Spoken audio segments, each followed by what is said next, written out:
नमस्कार, मैं doctor Sunil Yadav, consultant orthopaedic surgeon इन Jeevan Jyoti hospital.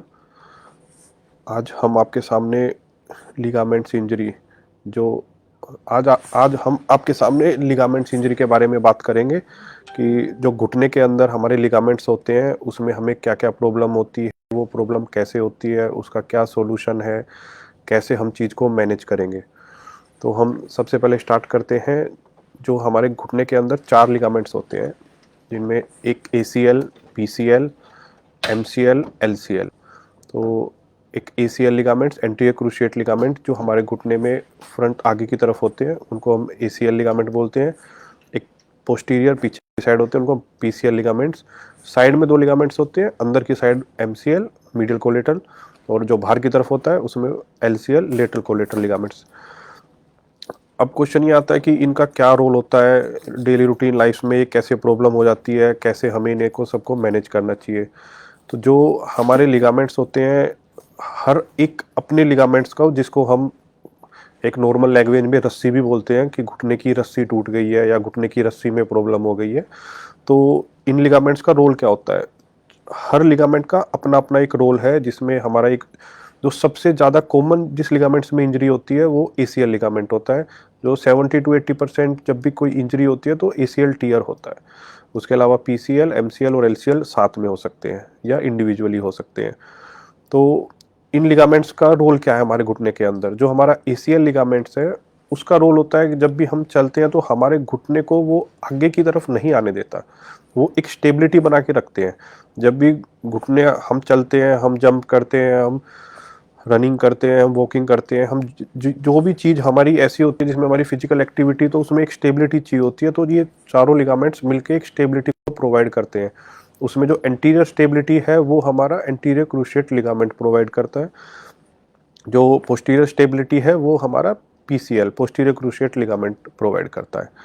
और एमसीएल, मीडियल कोलेटरल लिगामेंट, ये हमारा साइड की मूवमेंट्स को, जो साइड की स्टेबिलिटी को है, वो एमसीएल और एलसीएल प्रोवाइड करते हैं। अब ये होता है कि जो ये हमारी इंजरी होती है, ये कैसे हो सकती है और अगर हो गई है तो हमें क्या करना है। जब भी हम कोई स्पोर्ट्स खेलते हैं, जनरली ये इंजरी स्पोर्ट्स खेलते टाइम होती है। इसमें सबसे कॉमन होता है ट्विस्टिंग इंजरी। जब भी आप फुटबॉल खेल रहे हैं, क्रिकेट खेल रहे हैं, या कोई भी ऐसा स्पोर्ट्स जिसमें फिजिकल एक्टिविटी आपकी ज़्यादा है, रनिंग ज़्यादा है, ये सबसे ज़्यादा होते हैं। तो जो सबसे मेन कॉमन रीज़न है, और जनरली ऐसा नहीं है कि जो इंजरी है वो सिर्फ स्पोर्ट्स से ही होगी।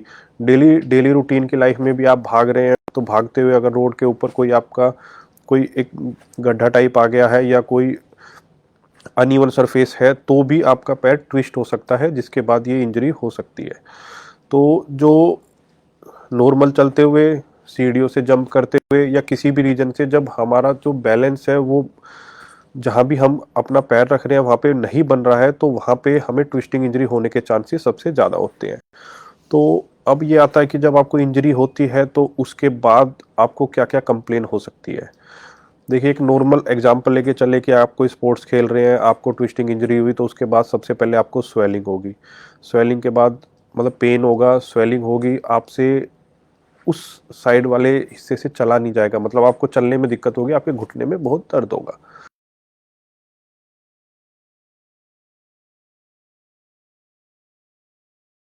स्वेलिंग हुई, उसके बाद स्वेलिंग धीरे-धीरे करके सबसाइड करती है।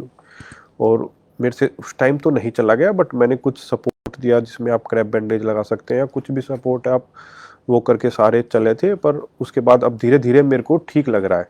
तो जो पेशेंट को इंजरी होती है तो उसके बाद सबसे पहली कंप्लेंट ही पेन, स्वेलिंग और मतलब अनेबल टू वॉक, पेशेंट चल नहीं सकता कुछ टाइम के लिए। तो ये जब आपको सारी कंप्लेंट्स होंगी, जब ये कंप्लेंट्स होंगी तो आपको क्या करना होगा उस टाइम। तो इंस्टेंटली तो ऐसा नहीं होता कि आप एकदम से डॉक्टर के पास जाएंगे, बट हमारी आपको एडवाइस यही रहती है, जब भी आपको कोई ऐसी इंजरी हो जिसमें फ्रैक्चर ना हो या आपको पेन स्वेलिंग ज़्यादा हो, तो आप उस पार्ट्स को इमोबिलाइज कीजिए, आइस पैक कीजिए, तो काफ़ी हद तक आपको उस चीज़ में आराम मिलेगा। अब आते हैं कि इन आपको इंजरी हो गई है, उसके बाद क्या करना है। उसके बाद आप अपने डॉक्टर्स को विजिट करते हैं, तो जो भी हर लिगामेंट्स के अपने कुछ टेस्ट्स होते हैं जो हम क्लिनिकली चेक करते हैं।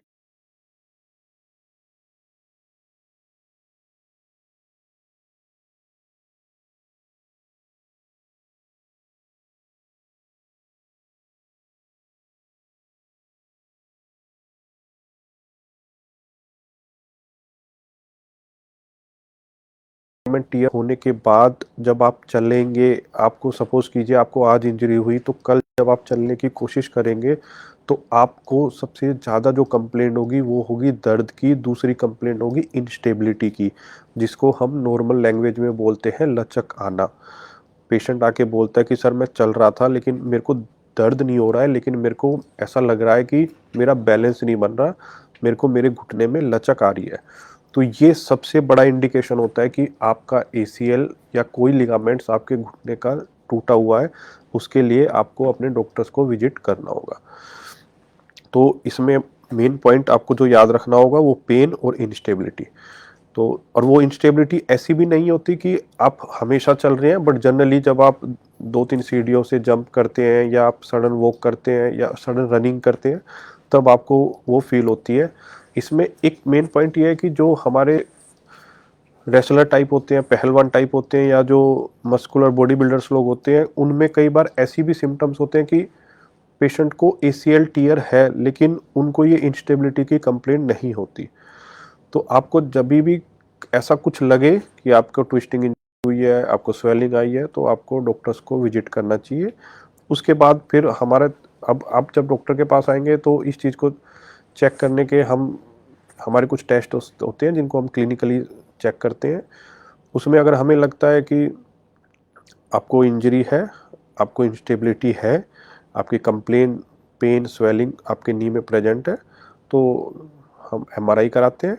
एमआरआई में जब हमारा कंफर्म हो जाता है कि हाँ भाई इनको कोई ना कोई लिगामेंट्स टियर है नी के लिए, नी के अंदर, तो उसमें फिर हम उसके अकॉर्डिंग आपको प्रोसीड करते हैं। अब ये एक ब्रीफ रिव्यू था कि एसीएल इंजरी क्या होती है, कैसे होती है, आप क्या कंप्लेन ले सकते हैं। तो अब आगे इसमें अब जो मेन पार्ट इसका स्टार्ट होता है कि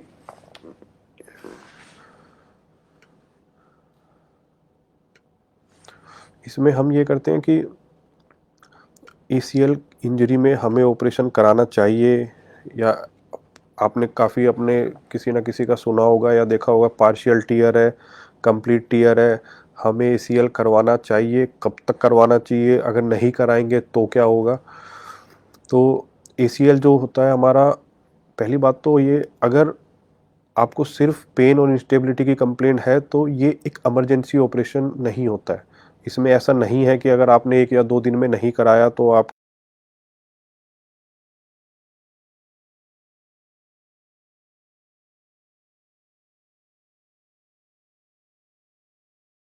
चीज़ टूट गई तो आपको कोई प्रॉब्लम नहीं होगी, बट लॉन्गर ड्यूरेशन में आपको वो प्रॉब्लम समझ में आएगी या आपको वो फील होगी।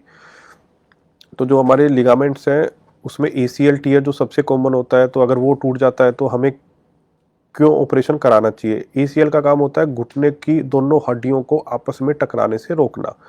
तो जब एसीएल नहीं होगा तो हमारी हड्डियां आपस में टकराने के चांसेस बहुत ज़्यादा होंगे। तो जो अर्थराइटिस जनरली हमारे इंडिया में 60 से 65 साल की उम्र में होता है, वो अर्थराइटिस एसीएल टीयर होने के बाद चांसेस होते हैं कि 8 से 10 साल के अंदर हमें हो जाता है। सपोज कीजिए आपको 30 से 35 साल की उम्र में एसीएल टीयर हुआ, तो अर्थराइटिस अगर आपने उसको रिपेयर नहीं या रिकंस्ट्रक्शन नहीं कराया तो वो 40 से 45 साल की उम्र में कंप्लीट चांसेस हैं कि आपको अर्थराइटिस हो जाएगा।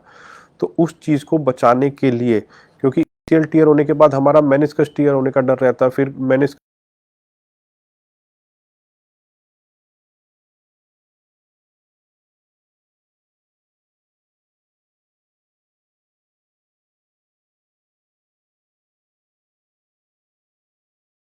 को करा सकते हैं, बट हाँ ये आपको करवाना चाहिए। अब एसीएल के ऑपरेशन में हम क्या करते हैं, जनरली जो लिगामेंट्स एसीएल पीसीएल होते हैं इनके ऑपरेशंस में हम आपके शरीर से ही एक मांस का टुकड़ा निकालते हैं, उसको एक रस्सी के साथ बांधते हैं, और उस हिस्से को जो एसीएल टीयर आपका हुआ है वहाँ से हम एक रस्सी को पास करते हैं उस मांस के टुकड़े को, और दोनों घुटनों में वो घुटने की दोनों हड्डियों में, एक में ऊपर फिक्स कर देते हैं, एक में नीचे फिक्स कर देते हैं। अब ये आता है कि सर ये ऑपरेशन कितना बड़ा ऑपरेशन होता है, ऑपरेशन के बाद क्या प्रिकॉशन लेनी होती है, और कब तक कैसे हमें क्या मैनेज करना होता है। देखिए, जो ACL टीयर है ये एक स्पोर्ट्स इंजरी है। ये जनरली नॉर्मल ऑपरेशन की तरह नहीं है जिसमें डॉक्टर्स का रोल ज़्यादा होता है। स्पोर्ट्स इंजरी में हमारा काम ऑपरेशन करने का है, लेकिन ऑपरेशन के बाद जो भी चीज़ें, एक फिजियोथेरेपी रिहैब प्रोटोकॉल होता है जो कि 6 से 9 महीने तक चलता है।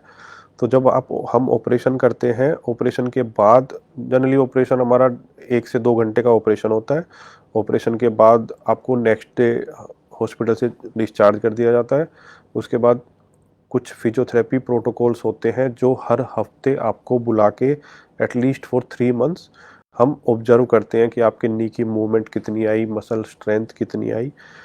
अब इसमें ये होता है कि सर मैं ऑपरेशन तो करा लूँगा, लेकिन ऑपरेशन के बाद ऐसा कब तक हो पाएगा कि मैं अपना बिल्कुल जो नॉर्मल मेरा स्पोर्ट्स थे या नॉर्मल जो मेरी डेली रूटीन की लाइफ थी, मैं उसमें वापस कब तक आ पाऊँगा। तो इसमें ये जो कंप्लीट चीज़ है ये डिपेंड करती है कि आपने अपने रिहैब प्रोटोकॉल को कितना सीरियसली फॉलो किया है। अब इसमें ये 6 महीने का रिहैब प्रोटोकॉल होता है। उसके बाद कुछ इन्वेस्टिगेशंस होती हैं फिजियोथेरेपी से रिलेटेड, जिसमें हम आप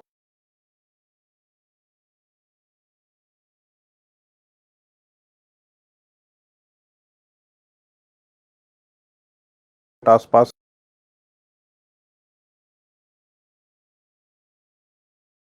पर जनरली प्रॉब्लम यहीं पे क्रिएट होती है कि ऑपरेशन होने के बाद कोई भी, मतलब मोस्ट ऑफ द पीपल जो हमारे वो रिहैब प्रोटोकॉल को फॉलो नहीं करते हैं, जिससे उनको प्रॉब्लम होती है।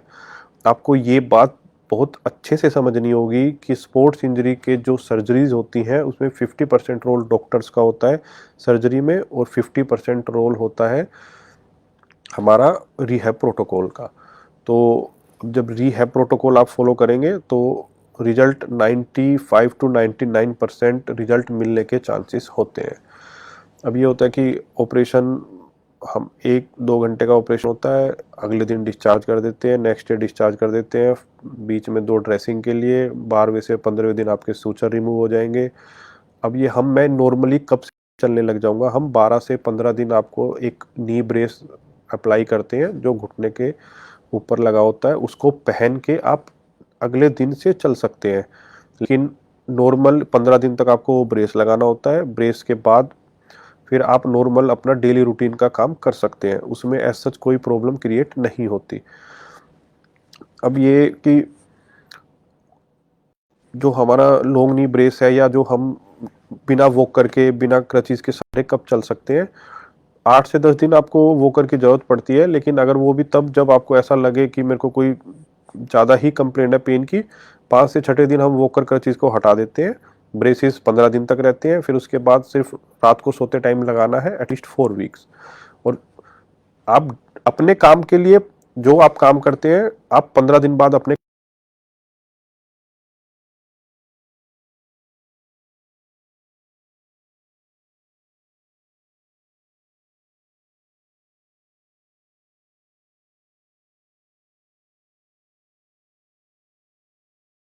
इसमें ये चीज़ें होती हैं कि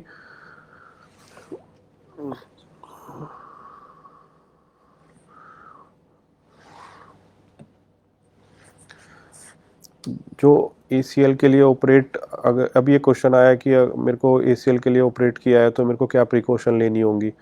तो ACL के लिए उसमें डिपेंड करता है कि आपका ऑपरेशन कब हुआ है। तो जैसा मैंने पहले बताया था कि आप एक रिहैब प्रोटोकॉल होता है पूरा, उस प्रोटोकॉल को अगर आप प्रॉपर फॉलो करेंगे कि आपको स्टार्टिंग में 15 दिन तक आपको जो आपका नी है उसको 90 डिग्री बेंड करना होता है, और उसके बाद 4 वीक्स तक उसको 100 टू 120 लेके जाना होता है। 5 टू 6 वीक्स में आपको कंप्लीट बेंड करना होता है। तो वो डिपेंड करता है आपकी सर्जरी कब हुई थी, तो उसके अकॉर्डिंग उस प्रोटोकॉल को फॉलो करना होता है। हमारी कुछ क्लोज चेन एक्सरसाइज होती हैं, ओपन चेन एक्सरसाइज होती हैं, वो टाइम टू टाइम हम रिहैब प्रोटोकॉल में आप जो भी पेशेंट होता है उसको एडवाइस करते हैं। अब ये चीज़ आती है कि नॉर्मली मैं, मतलब स्पोर्ट्स इंजरी है तो जनरली स्पोर्ट्स प्लेयर ज़्यादा कंसर्न होते हैं इस चीज़ के लिए।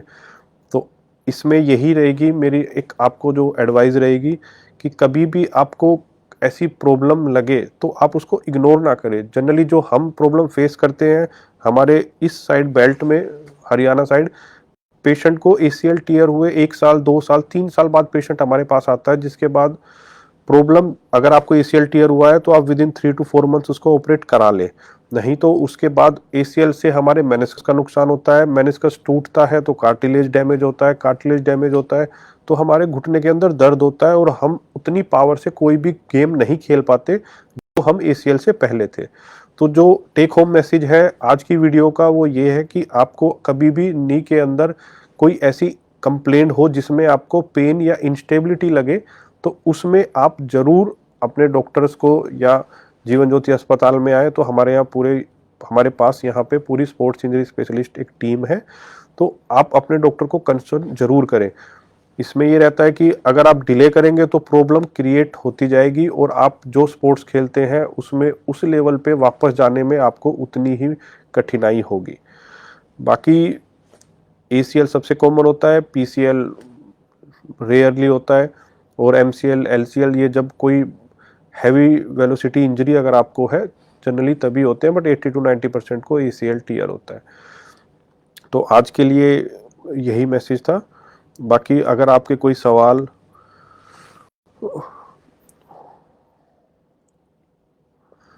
एक क्वेश्चन आया है कि उनको लिगामेंट्स पेन है वैक्सीन के बाद, ये कोई कोरिलेशन नहीं हुआ। आपको अगर लिगामेंट पेन है, वो आप कैसे बता सकते हो कि आपको वो पेन लिगामेंट की वजह से है? आप एक बार ओपीडी में आके दिखाएं। जनरली ऐसा कोई कोरिलेशन नहीं है कि वैक्सीन लगाने के बाद आपको लिगामेंट्स में पेन हुआ। लिगामेंट्स में पेन नहीं होता, लिगामेंट्स टूटने की वजह से पेन होता है। तो इस चीज़ के लिए तो कोई ऐसा है नहीं। बट बाकी स्पोर्ट्स में जितने भी प्लेयर्स हैं, अगर आप किसी को जानते हो, किसी को प्रॉब्लम हो नी से रिलेटेड, शोल्डर से रिलेटेड, या कोई भी ऐसी इंजरी जिसमें आपको लगे कि जनरली जो आम भाषा में हम बोलते हैं कि रस्सी टूटी हुई है, तो अगर आपको कोई ऐसा पेशेंट हो तो आप जीवन ज्योति अस्पताल में भेज सकते हैं। बाकी हमारे पास यहाँ पे पूरी एक टीम है, जैसे जैसे जो चीज़ें होंगी वो आपको टाइम टू टाइम की जाएगी।